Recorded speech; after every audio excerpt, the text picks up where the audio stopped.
그럼 같이 기도하고 오늘 모임 시작하도록 하겠습니다. 같이 기도하시겠습니다. 거룩하시고 자비로우신 우리 아버지 하나님, 참으로 감사드립니다. 저희를 구원해 주시고 하나님의 자녀로 삼아 주신 은혜에 진심으로 감사드립니다. 역사의 마지막 때를 살고 있습니다. 세상은 날로 악해지고 또 죄가 충만해지고 있습니다. 또 주님 오시기 전에 이루어질 모든 징조는 다 이루어졌음을 또 저희가 알고 있습니다. 마지막 때 구원을 받은 저희들 더욱 비장한 마음으로 주를 위해 살 수 있도록 도와주시고 주님께서 맡기신 일을 충성되이 잘 감당할 수 있도록 인도해 주옵소서. 특별히 우리 부서에서 출간되는 많은 책자들을 통해서 주님의 영광이 드러나고 또 성도에게 큰 유익이 될 수 있도록 주님 도와주옵소서. 준비되고 있는 구어로 생명의 빛도 준비되는 손길부터 출간되어 성도에게 유익 끼치는 그 모든 과정을 주님께서 함께 하시고 또 도와주시기를 간절히 기도드립니다. 신앙의 어려움 가운데 있는 우리 형제 자매님들 마음을 위로해 주시고 믿음의 길에서 떠나시는 분이 없도록 주님 붙들어 주시기를 간절히 기도드립니다.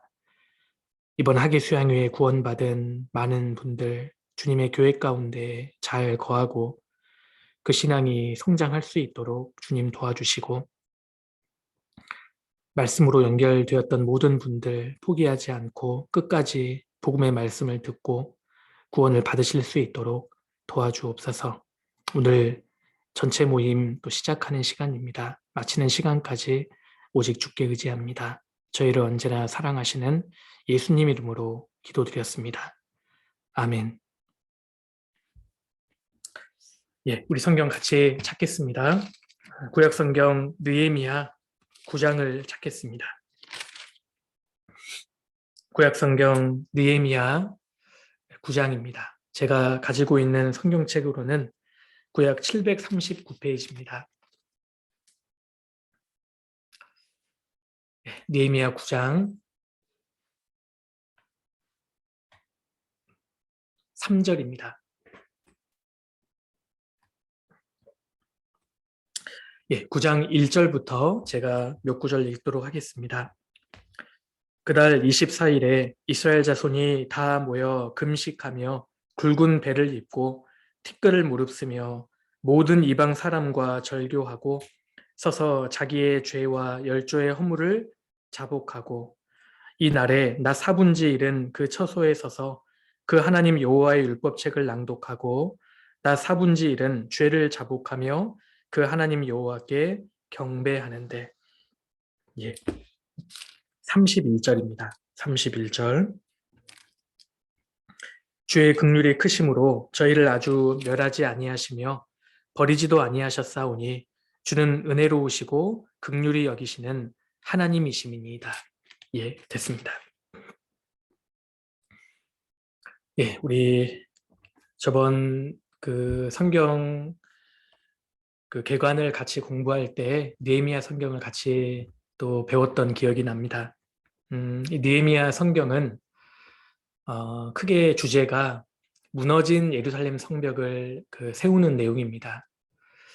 그런데 단순히 예루살렘 성벽을 재건하는 것뿐만 아니라 그 다음으로는 이스라엘 백성들의 무너진 신앙을 세우는 그러한 작업이 또 뒤에서 이어지는 것을 우리가 볼 수 있습니다. 그래서 느헤미야서의 주제는 크게 세우는 것인데 첫 번째는 무너진 예루살렘 성벽을 세우는 것이고 두 번째는 무너진 이스라엘 백성들의 신앙을 세우는 일, 이렇게 두 부분으로 구분해 볼 수 있을 겁니다. 예루살렘 성벽을 재건하는 일은 1장부터 7장까지 기록되어 있고요. 또 무너진 백성들의 신앙을 세우는 일은 8장부터 13장까지 기록되어 있습니다. 그 중에서 느헤미야 8장과 9장은 정말 아름답고 감동적인 그런 기록이라고 할 수 있습니다. 느헤미야 8장에는 하나님께서 학사 에스라를 통해서 말씀을 회복시키시는 내용이 나옵니다. 상하고 지친 백성들의 마음에 하나님의 말씀이 전해지면서 그들의 신앙이 회복되기 시작했습니다. 이스라엘 백성들은 하루 종일 말씀을 들으면서 감동을 받고 또 눈물을 흘렸습니다. 그런데 그들이 단순히 감동만 받고 끝난 것이 아니라 하나님 말씀에 순종하기 시작합니다. 그들의 신앙이 부흥되기 시작했던 것입니다. 그들이 말씀에 순종했던 구체적인 내용은 초막절을 준수한 것이었습니다. 느헤미야 8장 17절입니다. 17절. 사로잡혔다가 돌아온 회무리가 다 초막을 짓고 그 안에 거하니 눈의 아들 여호수아 때로부터 그날까지 이스라엘 자손이 이같이 행함이 없었으므로 이에 크게 즐거워하며 초막을 짓고 초막절을 준수했습니다. 이 초막절은 이스라엘 백성이 광야 시절에 아무것도 없던 때에 함께 하셨던 하나님의 은혜를 기억하는 절기입니다. 하나님께서는 그들이 광야 시절에 주님과의 그 첫사랑을 회복하기를 원하셨던 겁니다. 그래서 이스라엘 백성들이 초막절을 지켰습니다. 그런데 이제 그 놀라운 기쁨과 은혜에 불을 지피는 일이 또 9장에서 이어집니다. 9장도 아주 감동적인 기록이라고 할 수 있습니다. 9장 3절 보시겠습니다. 3절. 이날에 나 사분지 일은 그 처소에 서서 그 하나님 여호와의 율법책을 낭독하고 나 사분지 일은 죄를 자복하며 그 하나님 여호와께 경배하는데, 여기 나 사분지 일은 3시간을 뜻합니다. 보통 하루 24시간을 낮 12시간, 밤 12시간 이렇게 구분할 수 있잖아요. 그 중에 낮 4분지 1이니까 3시간입니다. 그러니까 이스라엘 백성들은 3시간 동안 하나님의 말씀을 낭독했고 그 낭독한 말씀을 들었습니다. 그들이 낮고 겸손한 마음으로, 간절한 마음으로 말씀을 들으니까요, 그들이 가만히 있을 수 없었습니다. 그래서 나 사분지 일은 죄를 자복하며 그 하나님 여호와께 경배하는데, 이어지는 3시간 동안 자신들의 죄를 자백하고 하나님을 경배하기 시작합니다. 하나님의 말씀이 우리 마음에 제대로 들어오면 크게 2가지의 일이 벌어집니다. 하나는 하나님에 대해서 더 깊이 알게 된다는 것이고, 또 다른 하나는 나 자신의 죄에 대해서 깊이 알게 된다는 것입니다. 그래서 나 자신의 죄에 대해서 깊이 알게 되면 회개가 터져 나오게 되고요. 하나님의 거룩하심과 선하심에 대해 더 깊이 알게 되면 그분을 높이고 경배하게 됩니다. 그래서 이스라엘 백성에게 회개와 경배, 이 2가지의 반응이 나온 것입니다.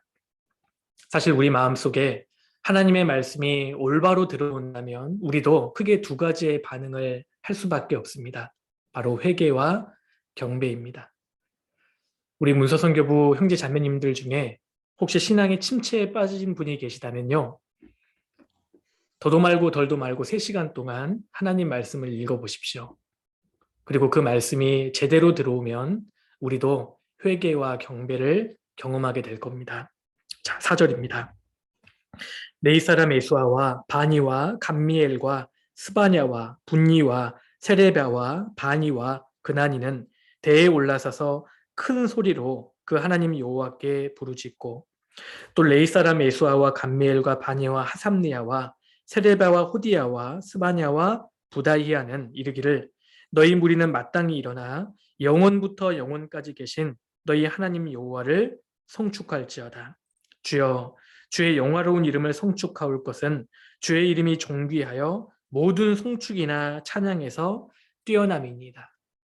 이제 레이 사람들이 단 위에 서서 큰 소리로 하나님께 부르짖었습니다.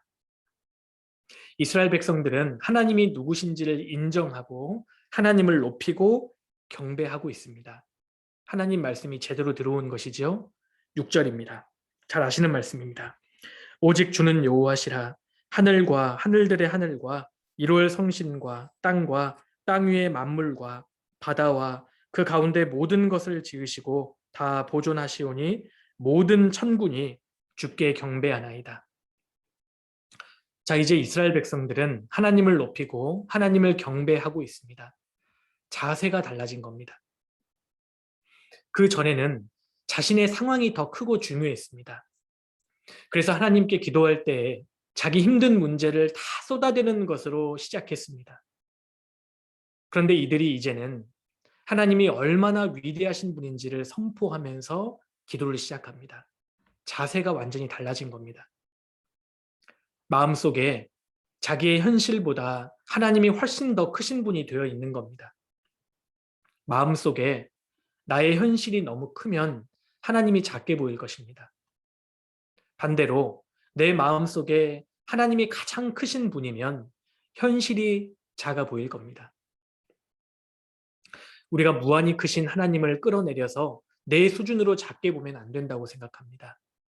오히려 하나님을 가장 크신 분으로 우리가 모시고 내 현실을 하나님의 시각으로 바라볼 필요가 있습니다.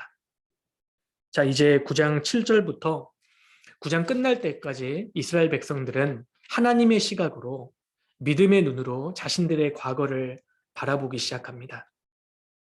이 레위인들의 입술을 통해서 이스라엘의 과거의 역사가 재해석되기 시작하는 겁니다. 그 말씀 중에 오늘은 7절부터 22절까지 이스라엘이 출애굽해서 광야 생활을 했던 것의 그 회상을 통해서 신약 시대에 우리 각자의 신앙 생활을 좀 주님 앞에 돌아보면 좋겠습니다. 7절입니다. 주는 하나님 여호와시라. 옛적에 아브라함을 택하시고 갈대아 우리에서 인도하여 내시고 아브라함이라는 이름을 주시고. 이스라엘 역사는 아브라함 한 사람을 부르시는 데서 시작되었습니다. 하나님께서는 먼저 그를 갈대아 우르에서 끌어내셨습니다. 그것이 이스라엘 역사의 출발입니다. 우르는 아브라함의 조상입니다. 아브라함의 고향입니다. 이 우르는 아주 화려하고 풍요로운 도시였지만 태양신을 섬기는 우상 숭배의 땅이었습니다. 이 아브라함의 아버지와 친척들은 우상 신상을 조각해서 팔아먹고 살았지요. 그래서 하나님께서는 그 우르 땅에서 아브라함을 불러내시고 아브라함이라는 이름을 주셨습니다. 이름이 바꾸어졌다는 것은 그의 운명이 완전히 바뀐 것을 의미합니다. 아시는 것처럼 아브람은 한 민족의 아버지라는 뜻이지만 아브라함은 열방의 아버지라는 뜻입니다. 하나님께서는 아브라함을 한 민족뿐만 아니라 열방이 축복을 받는 통로로 부르신 겁니다. 이것이 우리에게 교훈을 줍니다. 하나님은 아브라함을 축복의 종착역이 아니라 축복의 통로로 사용하기를 원하셨던 겁니다. 사실 우리도 그러합니다. 우리가 구원받기 전만 해도 기껏해야 내 가족, 내 민족만 보고 살았습니다. 구원받기 전에는 나만 알고 살았습니다. 그냥 나만, 기껏해야 내 가족만 복을 받으면 되는 인생이었습니다. 그런데 하나님께서는 우리를 구원해 주셨고 놀라운 축복을 주시고 우리가 그 축복을 열방으로 흘려보내는 통로가 되기를 원하십니다. 사실 이것이 진정한 인생의 시작입니다. 구원받을 때 우리는 그리스도인이라는 새 이름을 받았습니다. 아브라함이 그러했습니다. 그런데 그 축복받은 인생, 구원받은 사람에게도 위기와 고난은 옵니다. 9절입니다. 주께서 우리 열조가 애굽에서 고난받는 것을 감찰하시며 홍해에서 부르짖음을 들으시고 이적과 기사를 베푸사 바로와 그 모든 신하와 그 나라 온 백성을 치셨사오니 이는 저희가 우리의 열조에게 교만히 행함을 아셨습니다.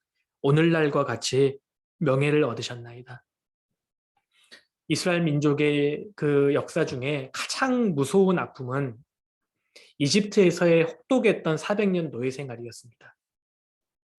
사실 우리도 우리 땅에서 일제치하 36년을 보냈는데도 우리 민족은 너무나 큰 상처를 받았습니다. 아직까지도 우리 민족에게 일본, 일제치하는 아픔과 트라우마로 남아 있습니다. 그래서 한일전은 가위바위보도 무조건 이겨야 되잖아요.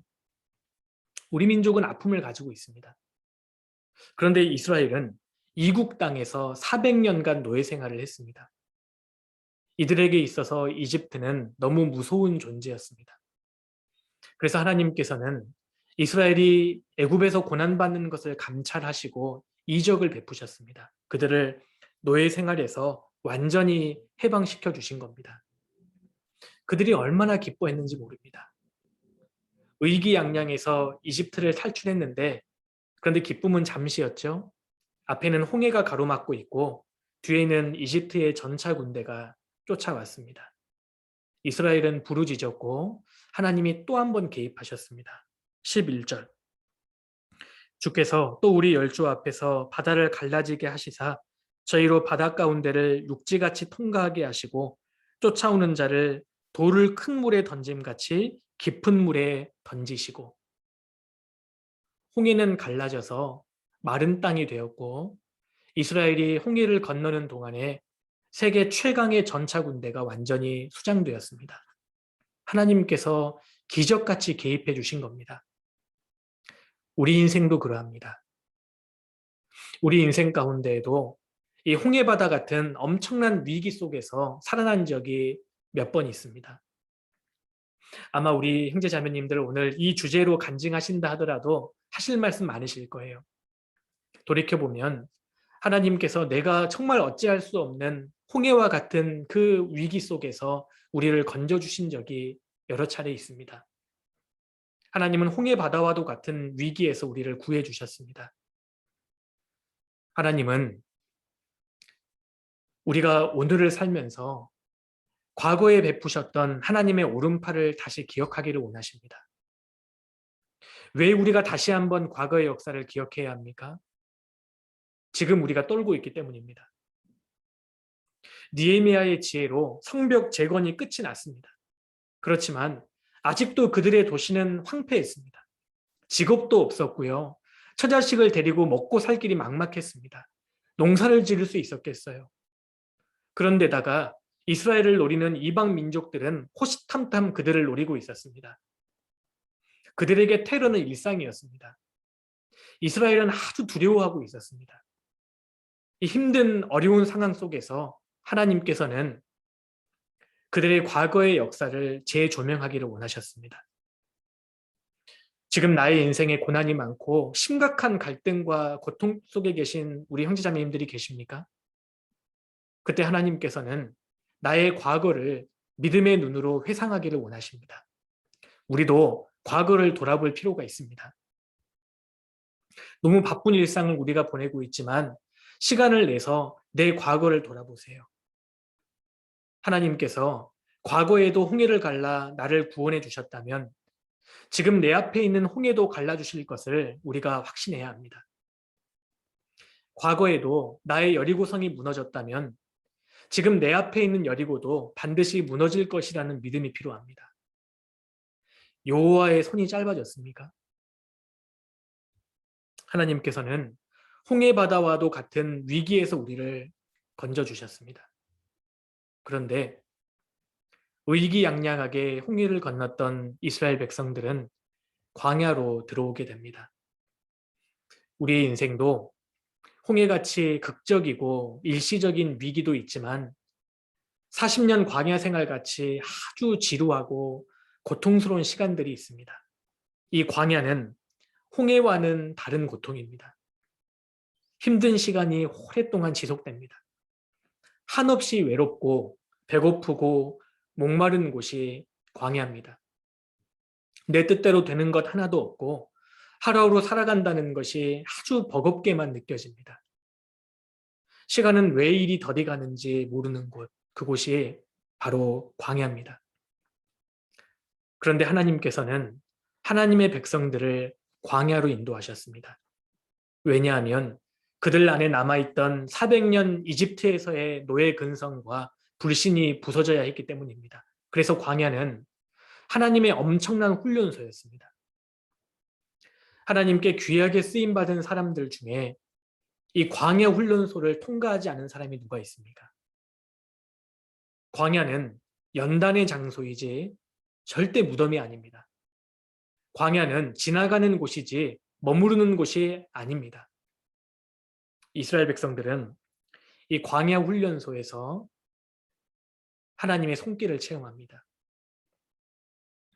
이 광야에서요, 이스라엘의 시급한 육체적인 필요는 크게 세 가지였습니다. 만약에요, 우리 문선부 형제자매님들 지금이 3시 27분 생방송입니다. 그런데요, 지금 있는 복장 그대로 4시까지 함께 모여서 광야 체험을 한다면 어떠시겠어요? 이제 그 뭐 배낭도 가져오실 필요 없고요. 지금 있는 복장 그대로 광야에 접어들게 되었다면, 그래서 일주일 동안 광야를 체험한다면 무엇이 가장 시급하겠습니까? 크게 세 가지입니다.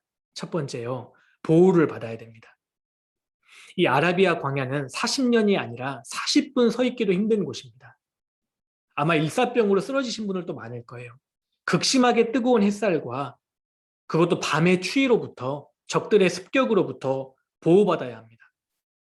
그리고 두 번째는 길을 찾을 수 없다는 것입니다. 누군가 인도해 주지 않으면 지도가 없는 그 길을 절대 갈 수 없습니다.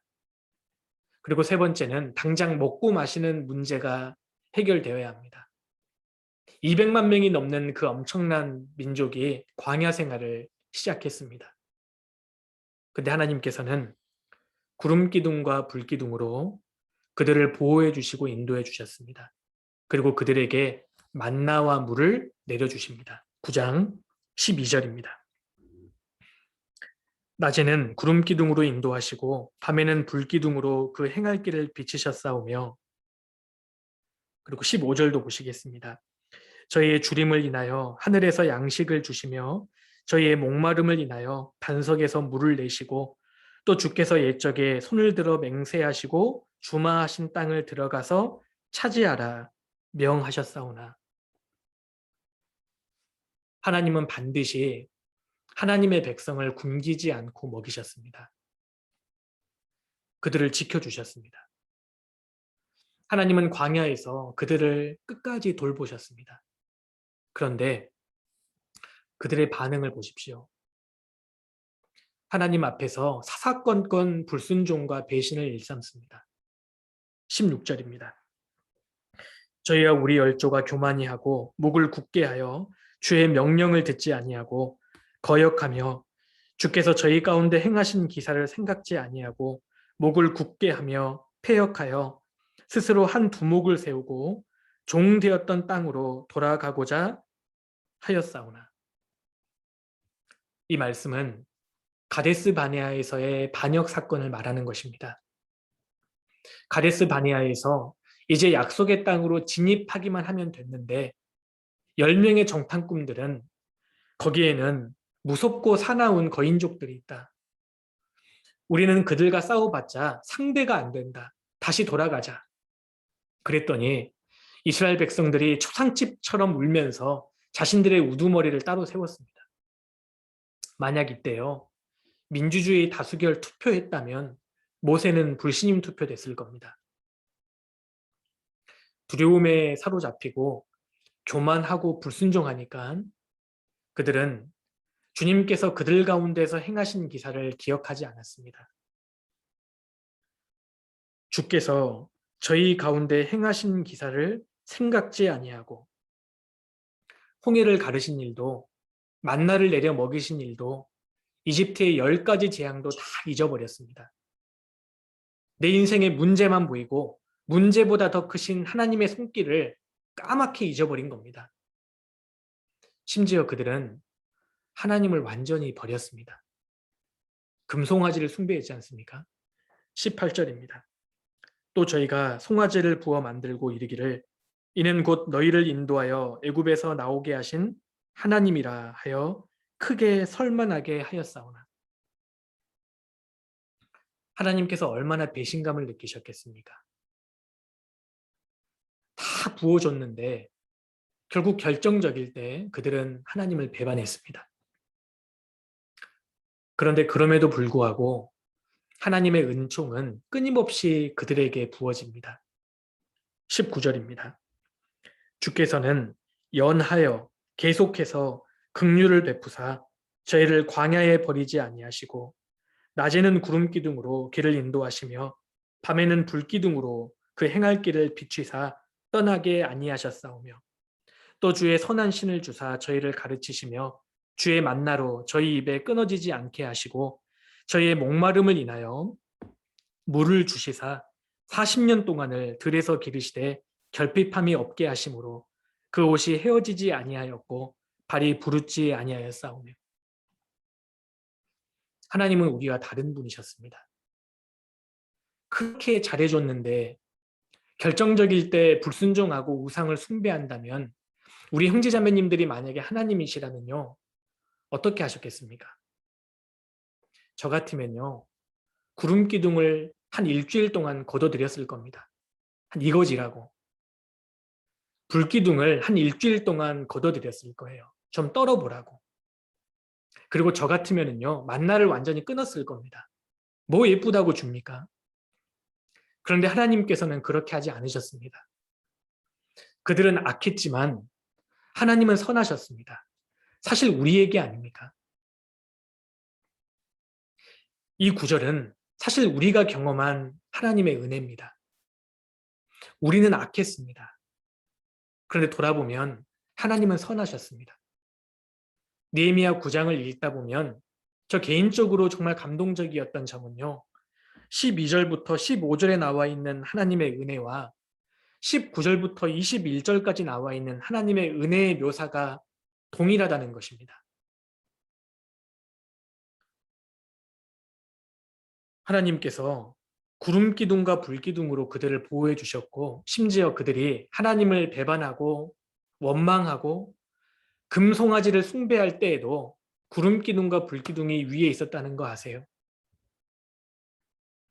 우리도 광야 같은 신앙생활을 걸어가면서 별별 일을 다 겪습니다.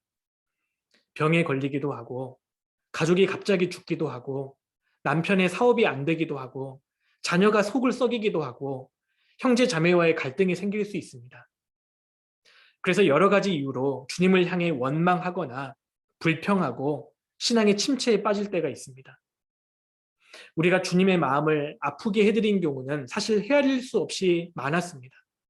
그럼에도 불구하고 하나님은 우리를 버리지 않으셨습니다. 광야에서 버리지 아니하시고 하나님께서는 끝까지 이스라엘을 버리지 않으셨습니다. 사실 우리의 간증이라고 할 수 있습니다.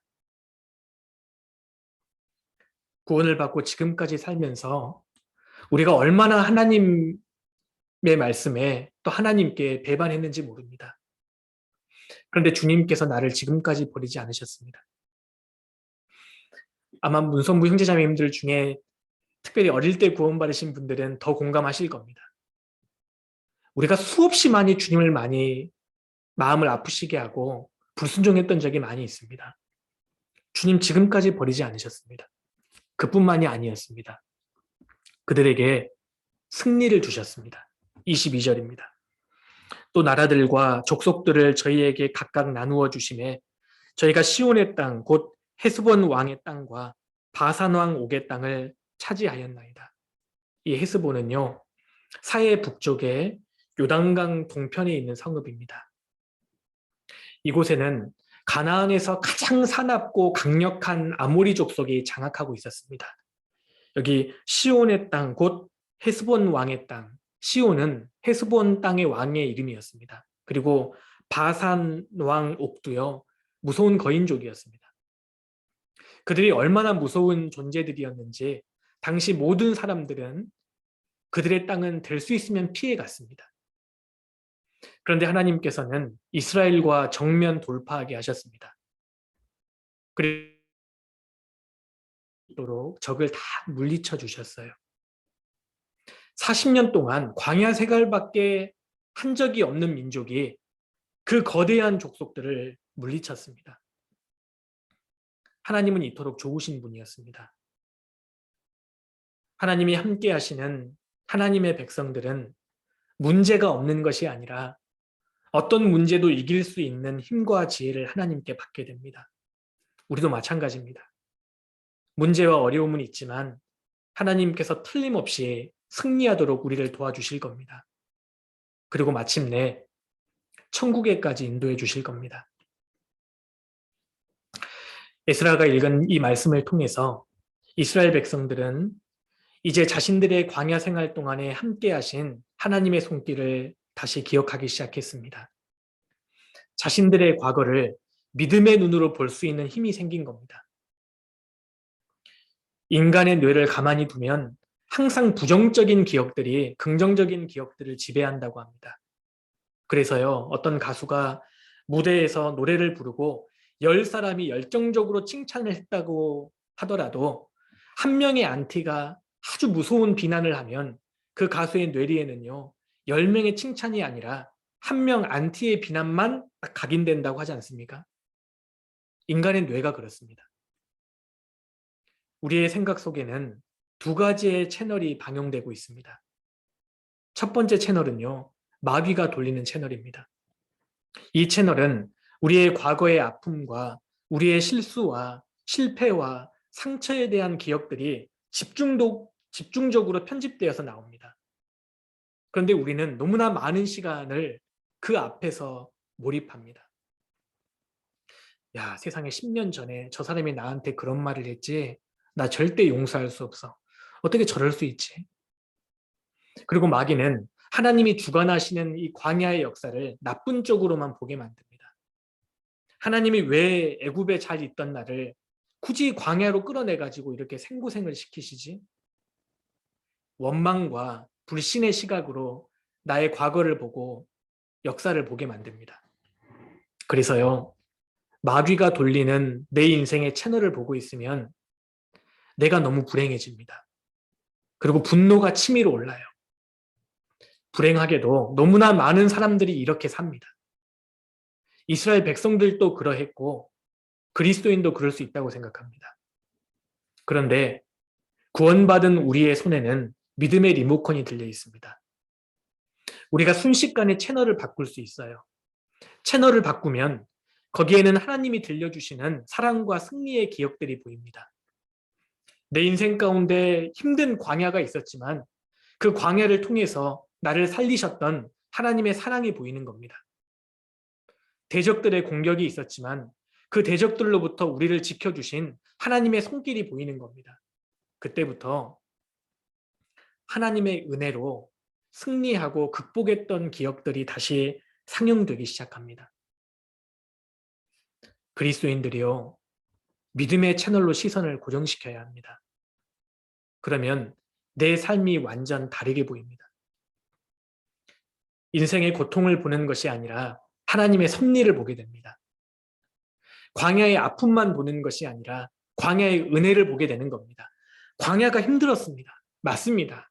그런데 거기에 하나님의 오아시스들이 곳곳에 있었지 않습니까?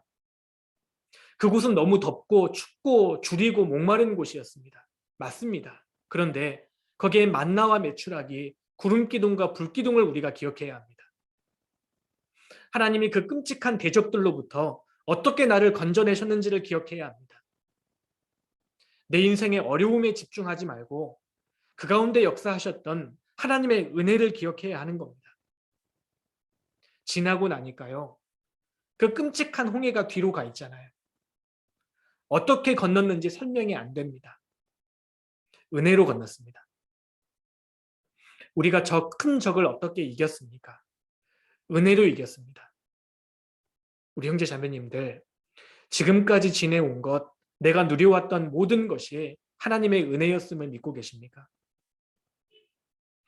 지금 아프가니스탄에서 죽고 또 탈출하고 있는 수많은 난민들이 나보다 머리가 나쁘니까 살려는 의지가 부족했기 때문에 그걸 당하고 있는 겁니까?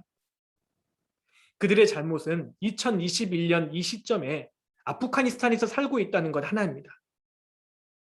50년, 60년 전만 해도 우리나라도 난민이었습니다. 그런데 하나님께서 우리에게 은혜를 주셨습니다. 은혜는 선물이지 당연한 것이 아닙니다. 그런데 우리가 하나님의 보호막을 우리의 죄로 너무나 많이 무너뜨려 버렸습니다. 그래서 악한 세력들의 공격에 빌미를 제공해 준 겁니다. 그리고 나서 일이 잘못되면 우리는 하나님을 원망합니다. 그럼에도 불구하고 하나님은 우리를 징계하셨지만 버리지는 않으셨습니다. 지금까지 끝까지 붙잡고 오셨습니다. 그래서 우리도 이렇게 고백하게 됩니다. 31절입니다. 주의 긍휼이 크심으로 저희를 아주 멸하지 아니하시며 버리지도 아니하셨사오니 주는 은혜로우시고 긍휼히 여기시는 하나님이십니다. 주님이 우리를 버리지 않으셨습니다. 우리가 잘못했을 때 징계는 하셨지만 버리진 않으셨습니다.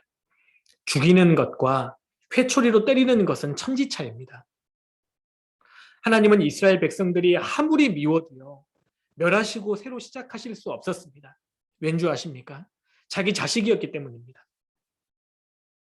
만일 우리 형제자매님들이 차를 타고 지나가시다가 10대 중학생 애들이 담배 피우고 있으면 어떻게 하시겠어요? 야, 우리나라 청소년들이 저렇게 담배를 많이 피우고 큰일 났다. 야, 진짜 말세다. 그런데 만일 그 아이가 내 아들이라면 어떻게 하시겠습니까? 그렇게 뉴스 평론가처럼 앉아서 청소년 흡연 문제에 대해서 비판만 할 수 있겠습니까? 아마 당장 차를 세우고요. 뛰어내려가지고 끌고 오지 않겠습니까?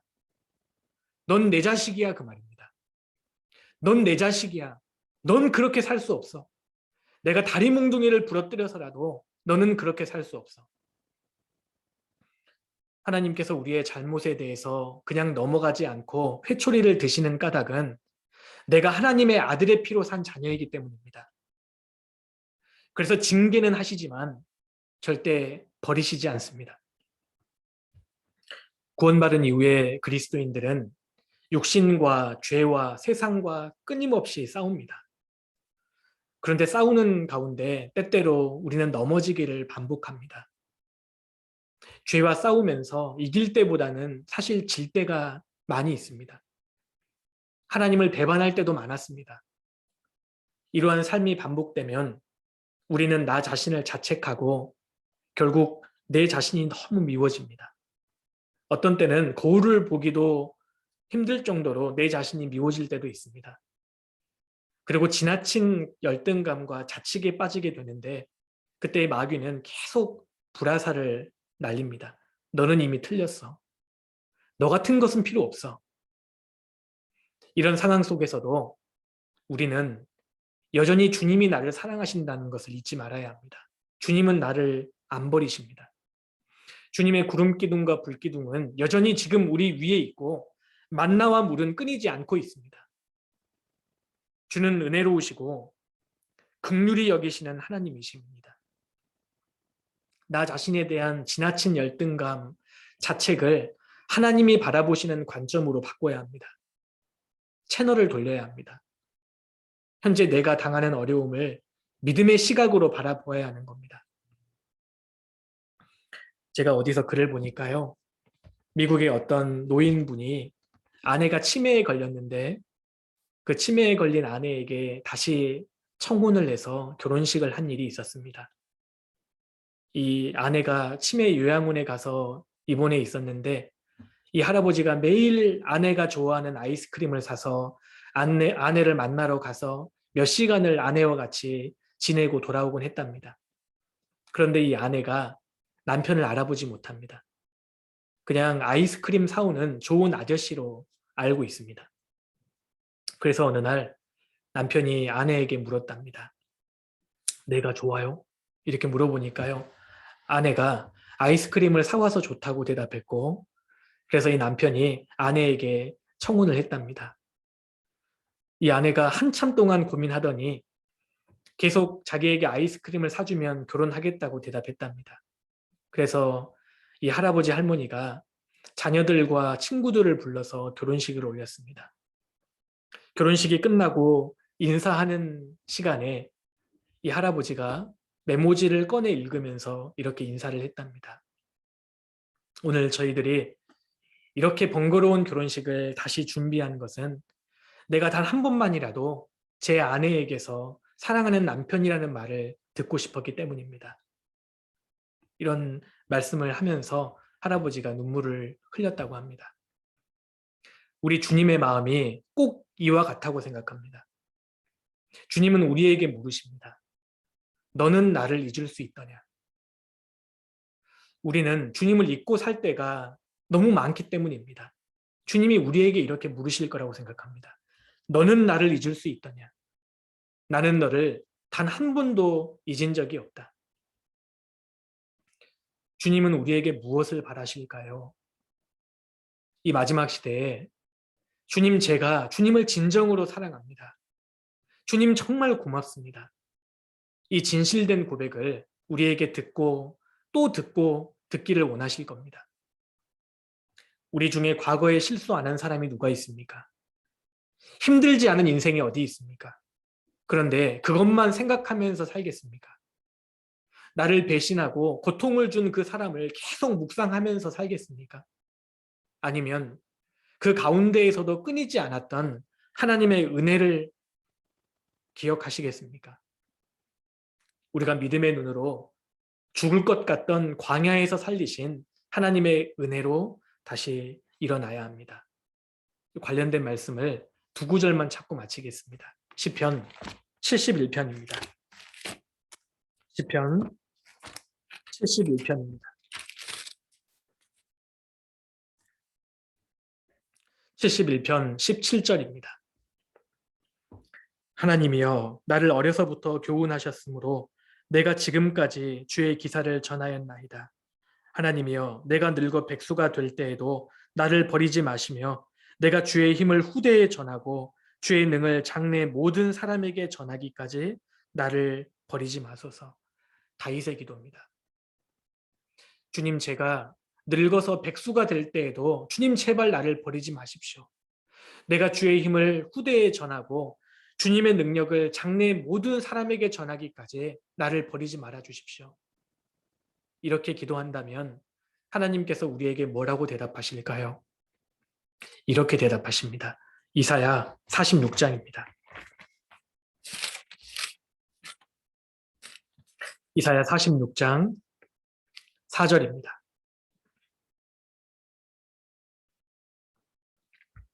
이사야 46장 4절. 너희가 노년에 이르기까지 내가 그리하겠고 백발이 되기까지 내가 너희를 품을 것이라. 내가 지었은즉 안을 것이요 품을 것이요 구하여 내리라. 주님은 우리에게 동일하게 말씀해 주십니다.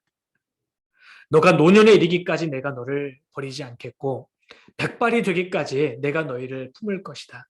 내가 지었은즉 안을 것이요 품을 것이요 구하여 내리라. 주님은 우리를 안아주시고 지금도 품어주시고 어려울 때 구하여 주실 것입니다. 죽은 자를 살리신 하나님께서 앞으로도 우리를 계속되는 광야 같은 세상에서 살려주시고 품어주시고 안아주실 것을 우리는 믿습니다. 그래서 우리의 과거의 역사를 믿음의 눈으로 회상할 필요가 있습니다. 그러면 우리는 우리의 잘못에 대해서 하나님께 회개하게 되고 아이러니하게도 주님을 더 높이며 감사하는 마음을 갖게 될 거라고 생각합니다. 예. 네, 말씀 여기까지 드리겠습니다.